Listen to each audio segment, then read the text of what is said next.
करुणा जीवन की सबसे उत्तम स्थिति हमको जो स्फूर्ति होती हो, सब तो नहीं समझ सकते। जब राम जी सीता जी के लिए रुदन थोड़े से करुणार्थ हो रहे थे, दो चीज होना, आर्त होना और आर्द्र होना। हाथ बड़े भीगे भीगे लग रहे हो, आंखें डबडबाई हुई लग रही हैं, कोई मधुर किसी की याद आ गई या किसी की कोई ऐसी बात याद आ गई जिसने जीवन में तुमको बहुत आनंदित किया हो। तो रघुनाथ जी रो रहे थे, पार्वती जी संदेह में पड़ गई। शिव जी ने उस समय आके प्रणाम किया, जय सच्चिदानंद। और पार्वती इनको आप जय सच्चिदानंद कह रहे हो, जो स्त्री के लिए प्राकृतिक कामी पुरुषों की तरह रो रहे हैं। तो रघुनाथ जी ने एक उत्तर दिया कि इनके लिए जिसको प्यार किया है, उसके प्यार की माधुरी के आस्वादन का क्षण संयोग में कभी नहीं होता। वृत्तियों की तृप्ति होती है, आत्मा का उल्लास अमृत कभी जागृत नहीं होता। किशोरी जी के विरह का अयोध्या में रसास्वादन नहीं हो सकता। इसलिए मैं तो वन में इसीलिए आया हूं कि ये लीला होगी। मेरी प्रिया का कितना माधुर्य है, कितने सेवा है, कितना उनका मेरे हृदय में गाढ़ अनुराग है। आज उसको स्मरण करके मेरी आंखों से आंसू, मेरे कंठ में अवरोध, मेरी वाणी गदगद, शरीर में रोमांच, मैं अब चलता नहीं हूं। किशोरी की याद में मेरा गमन नर्तन बन जाता, वचन काव्य बन जाता है, स्फुरण जीवन का आनंद बन जाता है, और स्मरण ऐसे जीने का आधार बन जाता। इसलिए ये करुणा जिसके जीवन में नहीं है, उसका वो दया पर लेक्चर तो दे सकता है, पर दया कर नहीं सकता, तो दयालु नहीं होता। और दया तो तब करे जब किसी की याद आए, उसके मन में करुणा का स्रोत उद्भावित होता है। विप्रलंब ही संसार में अनिवार्य है, बिछड़ना है। चाहे पर्वत से पति का हो जाए, प्रोषित पति का हो जाए, और चाहे विगत पति का हो। दिन विरह की नायिकाओं का नाम है, नायिका भी नाम है। उद्धव ने देखा ठाकुर भी रो रहे हैं, क्यों रो रहे हो? उन्हें याद करके नहीं, उनके न पा रहे हम निरवध्य संयोजम स्वस्वाधु कृत्यो विबुधायुषा विवह। ये भागवत का एक राजपंच अध्यायी का उपसंहारात्मक श्लोक है। दोनों हाथ पीताम्बर से बांध करके, तिनका मुख में दे करके, हाथ जोड़ करके, घेटू पृथ्वी पर रख करके, चरणों में गोपियों के माथा रख करके कह रहे हैं कि न पा रहे हम, मैं देवताओं की सी आयु वाले करोड़ों स्वरूप धारण कर लूं, तब भी हे गोपियों, हे श्री किशोरी जी, मैं तुम्हारे प्रेम के समुद्र के एक बिंदु के ऋण से उर्ण नहीं हो सकता। जिनको भी स्फूर्ति हुई है, स्फूर्जी हुई है, कहीं ना कहीं चोट खाई है, तो पत्थर जब बिजली कड़क के गिरती है। हम शिमला में बैठे थे, यूनिवर्सिटी सोलन में आ गई थी, हमारा जो जिन लोगों का फाइनल था उनका रिजल्ट नहीं मिला था फ्रेश, तो उन्हें 4-4 महीना के लिए शिमला में कैंप में सर्विस देनी पड़ी। हम तो नहीं दे पाए, जो दुर्दशा देखी हमने काम पेपर दे दें कि हमसे कैसी कैसी दुर्दशाएं गांधी कैंपों में पाकिस्तान से आई हुई स्त्रियों सब हमने अपनी आंखों से देखा।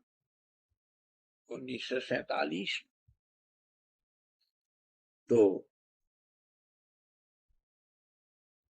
वहां बैठे थे जाकू पर, वहीं हम महाराज भुशायर की कोठी थी, उसमें ठहरे थे, उसके बाहर की आके सिला पे बैठे प्रकृति का सौंदर्य देख रहे थे।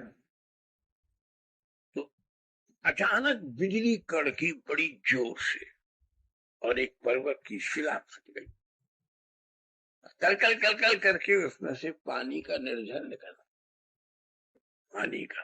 तो फिर तो उसे देखने के लिए हजारों आदमी की भीड़ हो गई।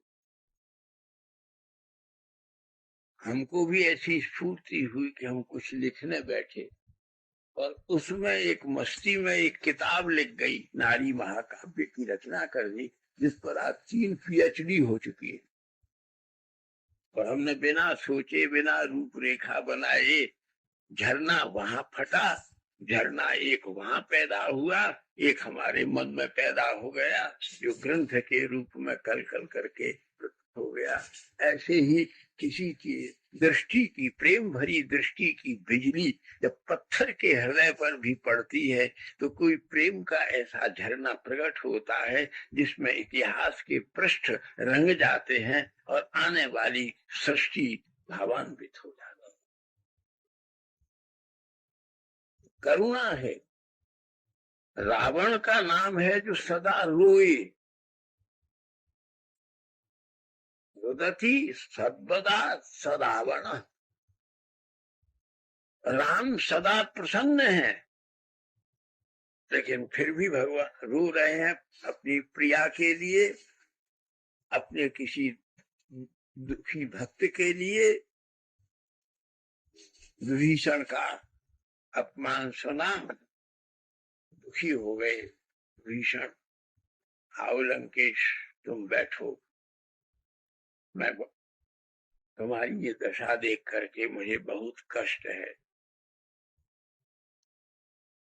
अब मेरे युद्ध का उद्देश्य बदल गया, मैं सीता को के लिए युद्ध नहीं करूंगा, तुम्हारे अपमान का और तुम्हारे दुख की निवृत्ति करके लंका के सिंहासन पर तुम्हें बैठाने के लिए युद्ध का उद्देश्य प्रमाणित करो। जो बताई है कि जो 10 माथे चढ़ाने से, हुसैन जी ने लिखी है, वो थोड़ी याद नहीं आ रही, दिए 10 शीश जो संपदा विभीषण मिली, दिए 10 शीश सोई संपदा भीषण सकुच दीन। सकुच शब्द कैसा जड़ दिया। अरे इसके इस शरणागति के बदले में ये छोटी सी सोने की लंका में दे रहा हूं, क्या करूं मैं, इस समय बड़ी दीन स्थिति में हूं, मुझे देने में बड़ा संकोच हो रहा है कि इसके स्वरूप के मुताबिक उपहार इसे प्रदान नहीं कर पा, सब कुछ दीन रखूं। इसलिए राम सदा प्रसन्न है। सदा प्रसन्न कौन है? जिसकी 10 इंद्रियां और 11वां मन किसी एक जगह एक बिंदु में केंद्रित हो गया, उसी का नाम प्रेम। त्वगिंद्रिय न अन्य स्पर्श की, नेत्रेंद्रिय दोनों, दोनों कर्णेंद्रिय, घ्राणेन्द्रिय, रसना और अंतर की सब प्रवृत्ति कब एकाग्र होती? जब कोई किसी के गहरी विरह में वो करुणा भी मनुष्य की प्रसन्नता की स्थिति, आत्मसंतोष की स्थिति है। उस समय मनुष्य परिस्थितियों के बस में होकर नहीं रो रहा, उस समय उनकी प्रज्ञा जो है वो पिघल करके टपक रही। आत्म प्रज्ञा का अमृत बहता है।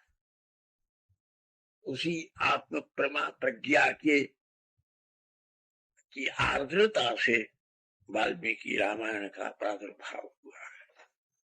उसी से कालिदास ने मेघदूत, रघुवंश, कुमार संभव, विक्रमोपवर्षीय, भवभूति ने अत्यंत करुणा से युक्त उत्तर रामचरित्र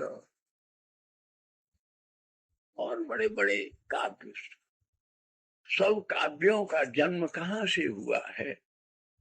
किसी के प्रेम में आए हुए आंसू की बूंद। तो इसलिए, लेकिन रावण उसे संपूर्ण, उसके यहाँ कितना भाग्यशाली है। आद्य दशहरा के दिन इसका पुतला जलाया जाता है।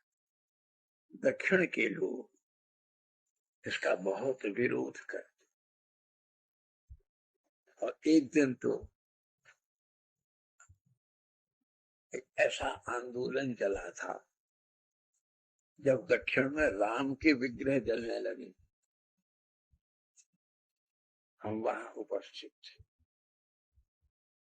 वो आज्ञादि युद्ध के बाद में रावण के चरणों में प्रणाम करके और रावण से जाकर के तुम राजनीति का पाठ पढ़ लो, इस धरती पर इतना बड़ा राजनीतिज्ञ फिर जन्म नहीं लेगा।